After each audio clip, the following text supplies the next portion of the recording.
guys, I'm making food, and the food I'm making today is a marinade for goat. So we're doing a Jamaican style curry goat. Let's look at what we have here. So first of all, the star of the show are these scotch bonnet peppers. If you don't have scotch bonnet peppers, don't bother making this. Go make something else. Just like in jerk seasoning, the curry marinade really needs the scotch bonnet for that Jamaican-y flavor. Over here we have our spices, a healthy dose of salt and freshly ground pepper. This is some curry powder, and over here is allspice, also known as pimento. If you don't have allspice, if you blend clove and cinnamon, maybe a bit of nutmeg, you'll come up with something similar. Moving north, we have a nice chunk of ginger, a small onion, and a bunch of fresh thyme. Over here, we have scallions, or green onions. So this is very simple. We're just going to blend all of this up in our cute little food processor here. Add that to the goat, let it sit overnight, or for at least a few hours. In my case, it'll be overnight. And then cook.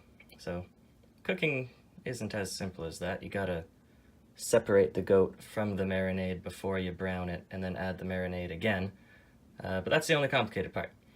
So I'm gonna add everything to this blender or food processor. You could probably do this in a blender. And we'll see what it looks like in the end. But before I do that, I want to tell you something about this thyme. I'm not gonna bother taking all the leaves off. As you can see, the thyme here I have are all from green stemmed pieces. Thyme grows on a sprig. If you remove the sticky part, this brown thick part, you can just blend the rest up and it'll be fine. So don't waste time doing that. Okay, so we're ready to start blending. Before I do though, I forgot to mention we will add a few cloves of garlic. Very important. Well, not that important, but it's always good to have garlic. There's lots of other flavors going on here that it won't be sorely missed, but it's still nice to have. So we're just gonna fast forward through the blending, and I'll see you when we add this to the goat.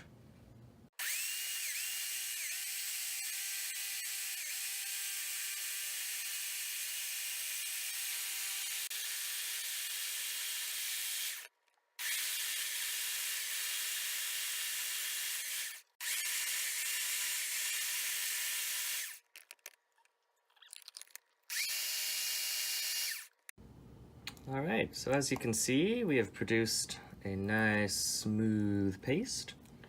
And what we're gonna do is just put it on top of the goat, which is here in a bag ready to go. This is chunked bone-in goat, just what you'd expect. If you ordered curry goat in a restaurant, it would be like this. So we're just gonna mush it up with the marinade in the bag, and that's all for today.